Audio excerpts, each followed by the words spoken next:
Magical Mystery School. Thank you so much for coming back. And we're going to do Astrology Lesson 5 today. And last time we went over the planets, and I'm just going to hold this up so if you want to do a screenshot, you can. Okay. And we just went over the planets and their glyphs, and just quickly, these are the 5 personal planets, 2 transpersonal planets. We can still always see these planets with our naked eye. Ooh, don't go out there when you're naked though. And then here's the generational planets, and these planets we can't see. These are the dates they were discovered.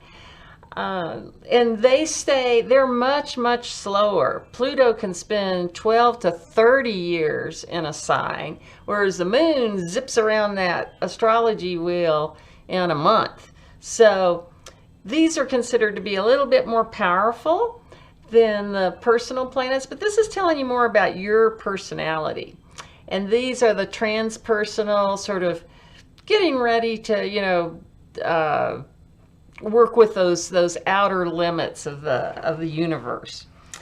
Okay, so and one other thing I want to mention is, you notice here there's only 10 planets, and of course the sun and the moon aren't actually planets, they're luminaries, but we're just going to call them planets just to make life easier.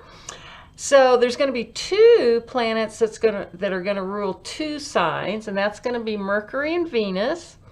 And also to let you know, these newer planets, they have ancient rulers. So I like these newer rulers. I think they make better sense with the signs, but I'll discuss that when I go through them one by one. But I also will let you know what the ancient ruler is also. Okay, so I'm going to put you on pause and bring the camera down, and off we go. Okay, so we're going to start out with, now remember we're going to be talking about what planet rules a sign. So I'm going to start with Cancer. I know we're going to try to not always start with Aries. So Cancer is a water sign, and it's rules the home and that kind of thing. So can you make a good guess what that might be? It's the moon that rules Cancer.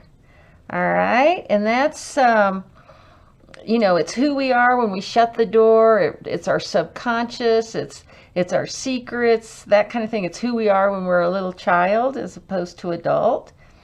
Then Leo, king of the jungle. I wonder who rules that one. The sun, our most, that's the biggest one out there. Gives us the most energy and everything like that. So that makes sense. And Leo people tend to have a sunny disposition. Virgo is ruled by Mercury. So Mercury rules 2 signs, and I'm going to go ahead. It's Gemini is the second one. So I'm going to talk about those at the same time so you can kind of see what the difference is here. So Mercury, of course, is our planet of communication. Remember, Mercury's the god that can go from Olympus all the way down to Hades and back and forth, and he can do all those good things. So communication, all that. But in Virgo, now remember, Virgo is a mutable earth sign, whereas Gemini is a mutable air sign. Did I say that right? Mutable earth sign. So what we're going to find here is a very precise mind. I almost think of this as like an engineer. They're excellent at critical thinking. They want to find out what's right and what's wrong, and be on about that and be correct. They want things all nice and perfectly lined up, like a good Mercury there. Now up here in Gemini, mutable air. This is going to be, air is kind of already a little bit on the flighty side, but mutable. So Geminis, here we are, we're talking all the time, maybe even gossiping a little bit. Their minds are, both signs, brilliant, fast, witty minds. But Gemini is going to be just a little bit more intellectual and that type of thing, whereas, of course, Virgo, earth sign, is going to be more earthy. Okay, Libra. Now think about that. You know, I've mentioned that it's a sign of beauty. Well, its ruler is Venus. And the other sign that Venus rules is Taurus. Now, how the heck can that be for both of these? Here we've got an air cardinal sign, Venus, art, beauty, luxuriousness. Taurus is also into that earthiness of abundance, having plenty to eat, plenty to comfort, warm hot chocolate on a cold night, that sort of thing. Whereas Libra is going to be a little bit more cardinal. It's air. Taurus is fixed earth. So we're going to get kind of a little bit more stubborn here with our Venus. Oops, with our money. Sorry about that, guys. All right. Alarms, clocks, everything, everywhere. Okay. But moving on. So Taurus is going to, is interested in finances, but holding on to those finances. Whereas Libra, going to be a little bit more willing to go on the stock market and trade things and that sort of thing. Okay, and so in art, I think a good way to distinguish these two is we're looking at writing, singing. Well, Taurus is also singing, but actors, actresses. Whereas Taurus, the art is sculpture, landscape, things like that. Okay, now Scorpio. I wonder who rules Scorpio. Pluto, Hades. All right. God of the underworld, Scorpio, sex, death, and other people's money. Now, the ancient ruler for that is Mars. But you can see how Pluto fits pretty good with Scorpio. Mars, though, you know, you don't want to cross a Scorpio. They will remember forever. And they will seek revenge, even if they've got to wait. Fixed water, okay? So they're going to be patient, fixity. Okay, Sagittarius. Now, Sag is our, you know, shoot the arrow, you know, limits. We're not too, you know, we want to go adventure the world bigger and better. So the biggest planet out there, Jupiter, rules Sagittarius. So they make a good combo. And this is also kind of the comedian of astrology, the Sag and the Jupiter flavor. Okay, Capricorn. Now, Capricorn's our CEO, getting to the top of business, that sort of thing. Who do you think's good at that? Saturn. All right. Saturn is our, you know, our taskmaster. But if you work hard with Saturn, you will reap the rewards. Same thing with Capricorn. You may take you a while, but you're going to keep going up that mountain till you get to the top. Earth cardinal. Okay, Aquarius. Now, this is our new progressive ideas, thinking about new inventions, using electricity, quick thinking. Air, but fixed. So what are we going to have here? We're going to have Uranus is its ruler. Okay, Uranus is, you know, expect the unexpected. Now, its ancient ruler, oddly enough, is Saturn. And that's where I think we get into this fixedness of Aquarius. Aquarius is one of these signs that can get kind of stubborn about their progressiveness, if you know what I mean.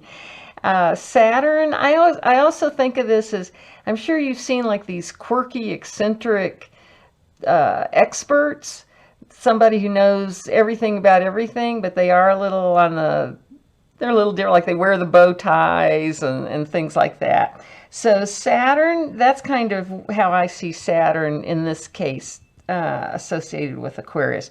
But again, I think Uranus fits it even better. Pisces. Now, Pisces, the fish, which one makes sense? Well, Neptune, the god of the waters, all right? Pisces is our mutable water sign, probably the most psychic of all the signs. We do put the water signs Scorpio and Cancer as also being very psychic, but Pisces is almost on that outer edge. So its ancient ruler was Jupiter. So I think that kind of makes sense, going out beyond the what we can see, taste, and smell. The Jupiter, we're getting into, being able to pick up people's vibes and things like that.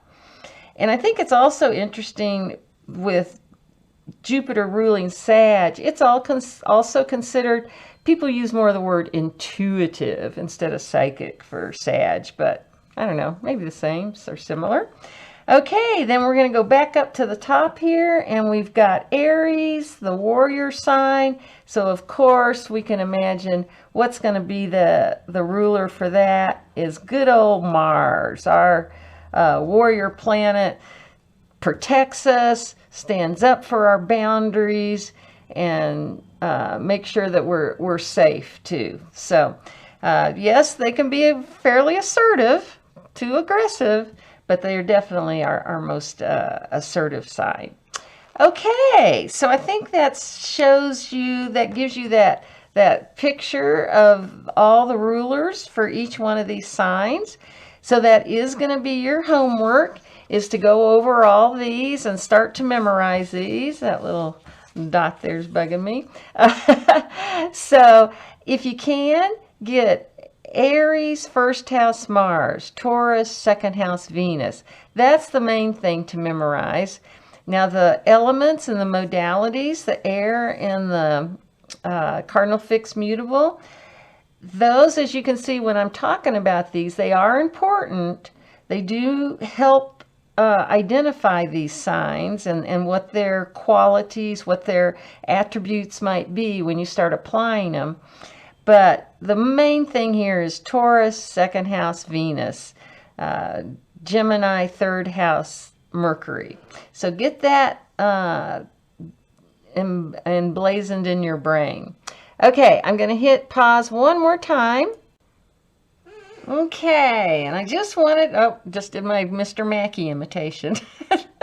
Okay, I just wanted to show you this because some people are going to learn better linear. Some people are going to learn better not so linear. So I just wanted to show you this, and here we've got Aries, first house, Mars. Okay, let me start. I'm going to start over here. Libra, seventh house, Venus. Scorpio, eighth house, Pluto, ancient ruler Mars. Sagittarius, ninth house, Jupiter. Capricorn, 10th house, Saturn, etc.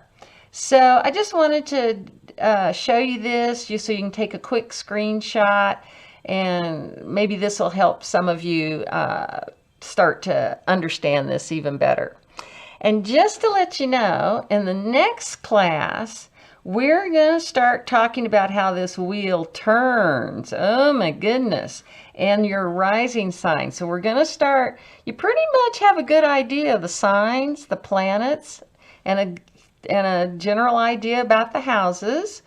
Now we're going to start talking about how to apply this to your own personal chart. So I hope you've done that. If you're, I think I went over that in the very first lesson about just getting charts online. So we're going to start moving this wheel. Okay, so I'm going to just hit pause again. Okay, so of course we have to end with a quiz, and I'm going to make this quick. I'm going to say a house.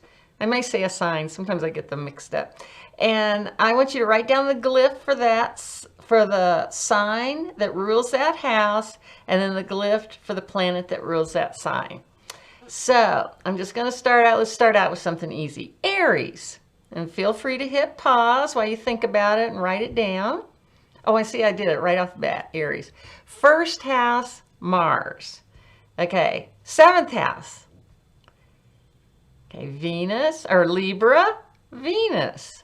See, I've got these things so embedded in my brain, I sort of transpose them sometimes. So, okay. Fourth house. Cancer, the moon. Good. 10th house, Capricorn, Saturn. Okay. 6th house, Virgo, Mercury. 12th house, that should be easy. 12th house,